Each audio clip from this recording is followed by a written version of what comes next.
Export licence లేదు, అంటే buying licence లేదు, ఇదంతా ఉట్టిది అన్న వాళ్ళకి వీళ్ళకు మొక్క మీద కొట్టినట్టుగా ఈరోజు నిరూపించుకుంది, తనకు తానుగా ప్రూవ్ చేసుకుంది నవ్య. సో మేము అదే చెప్తాము, ఇండియాలో one of the biggest corporate company. ఈ భూమి ఉన్నంత వరకు మన కంపెనీ ఉంటుంది. సో ఎందుకంటే ఇక్కడ రెడ్ శాండల్ అనేది 12-15 ఏళ్ళు ఈజీగా ఉంటుంది కాబట్టి అట్లా 3-4 క్రాప్స్ వచ్చే అవకాశం ఉంటుంది కాబట్టి, అంటే మళ్ళీ దాంతో బై ప్రొడక్ట్ చేస్తాం.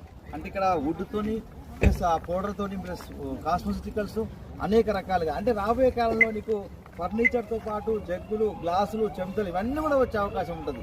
సో కనుక ఖచ్చితంగా ఇక్కడ పెట్టే పెట్టుబడి ప్రతి ఒక్క కస్టమరు చిన్న పెట్టుబడితో కోటింగ్ అవుతుంది.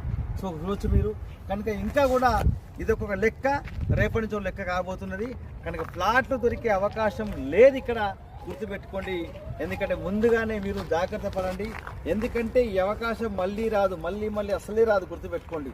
సో రాబోయే కాలంలో ప్లాట్లు ఎవరికి దొరికాయి కూడా. సో ముందుగానే మీరు రెడీగా అండి, ఎందుకంటే మనం ఏం పని చేసినా మన పిల్లల కోసమే. ఇప్పటి వరకు మనము పైసలు లేవు అన్నాం, కానీ ఎన్ఎస్పీలో పెట్టుబడి ఆ విధంగా మీకు రాబడి వస్తూనే ఉంటుంది. మీరు తరతరాలు కూర్చుని ఆ శక్తి ఇక్కడ ఉన్నది, నవ్యసారి ప్రకటిస్తుంది. కాబట్టి మీరందరూ ఆలోచన చేయకండి, ఆలోచన చేస్తే అమృతం కూడా విషయం అవుతుంది. జై ఎన్ఎస్పీ.